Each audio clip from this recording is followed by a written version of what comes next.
अम्मी ने आके फाड़ कर उसे देखा। एक 8 साल का बच्चा गाड़ी के साथ ये सलूक करे, नामुमकिन बात थी, लेकिन वो अली था, वो कुछ भी कर सकता था। ऐसे थोड़ी ये मेरा फेवरेट करैक्टर है भाई। ऐसा क्यों किया तुमने?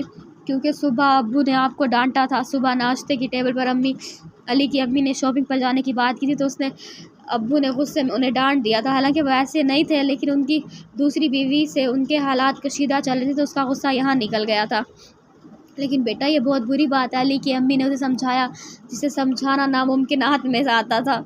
मुझे बिल्कुल अच्छा नहीं लगता कोई मेरी अम्मी से तेज़ आवाज़ में बात करे, फिर चाहे वो मेरे अब्बू क्यों ना हो। उसने मुँह बसोरतेगा तो उसकी अम्मी को उस पर टूट कर प्यार आया था।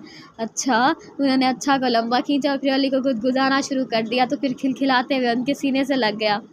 गाइस प्लीज़ कंजूसी मत कीजिएगा, लाइक सब्सक्राइब ज़रूर कर दीजिएगा। ओके मेरा बच्चा, उन्होंने उसे खुद में भेज लिया। वाह क्या कहने हैं, क्या लाड प्यार हो रहा है माँ बेटे में। मुर्तज़ा साहिब की आवाज़